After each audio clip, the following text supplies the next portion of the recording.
जय हिंद, welcome to the hunter सारा। तो बात करने जा रहे हैं एक नई एक्सरसाइज की, एक नए कंसेप्ट की जो आप अक्सर पढ़ते आए हो।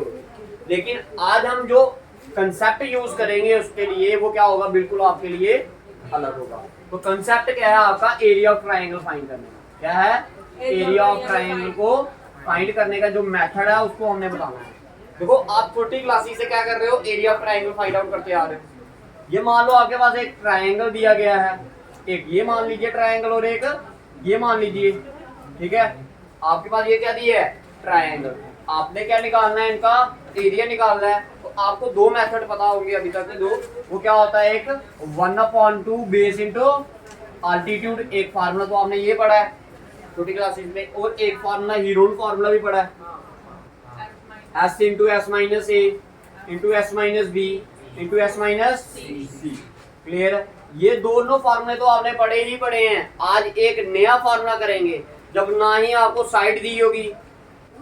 ठीक है, जब आपको साइड्स गिवन में नहीं होगी, उस साइड्स की जगह पर क्या दिए गए होंगे, उनमें बोला होगा एक आपके पास बहुत बड़ा सा क्या है, प्लेन है, उस पे क्या है, 3 पॉइंट्स दिए हैं। अगर उन तीनों पॉइंटों को अगर हम जोड़ेंगे तो हमारे पास क्या मिलेगा, एक ट्रायंगल बनेगा। अगर आपने उस ट्रायंगल का क्या करना है, एरिया फाइंड आउट करना है, तो उसको सॉल्व करने का मेथड हम डिस्कस करने जा रहे।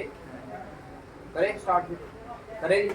ठीक है, तो लिखिए कंसेप्ट किसका, एरिया ऑफ ट्रायंगल। तो एक्सरसाइज 7.3 का क्वेश्चन नंबर जो सबसे पहला वाला क्वेश्चन है उसमें बोला गया है find the area of the triangle whose vertexes are given.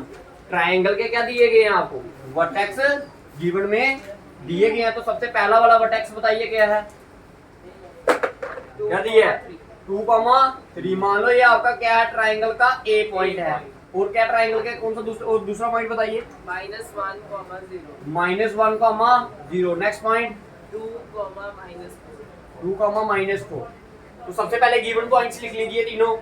Given point A B और सी तीनों पॉइंट लिख लीजिए। ठीक है, तो लिखिए इसके बाद एज वी नो, पॉइंट लिखने के बाद लिखना है एज वी नो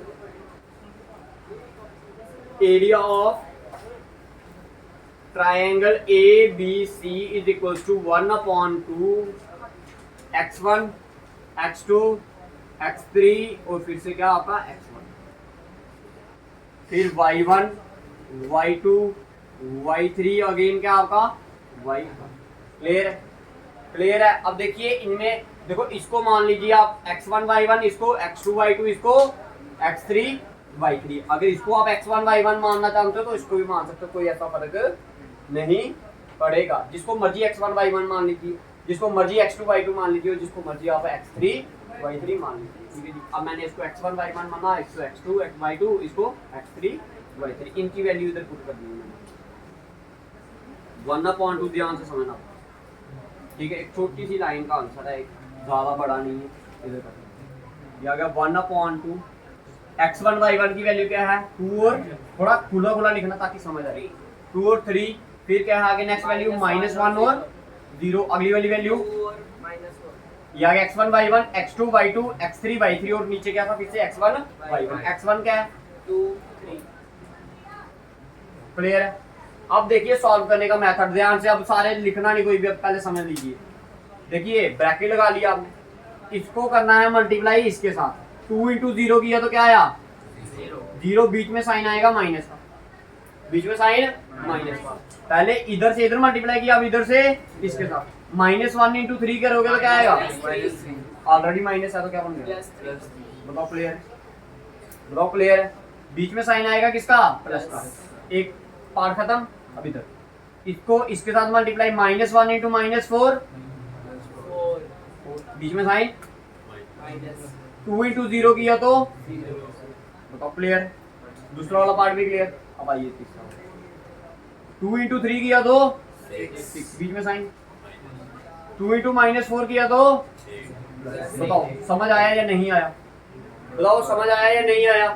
ठीक है, अब देखिए आगे यह आया आपका 1/2, 0 + 3 3, 4 में से 0 निकाला 4, 6 और 8 14। क्लियर?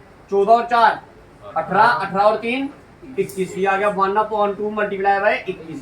तो आंसर क्या आएगा आपका 21/2 स्क्वायर यूनिट, क्योंकि एरिया क्या होता है स्क्वायर में होता है ना, सेंटीमीटर स्क्वायर, मीटर स्क्वायर, जो भी यूनिट होगा उसका क्या होगा ये स्क्वायर। तो दिस इज द क्या area of triangle A B.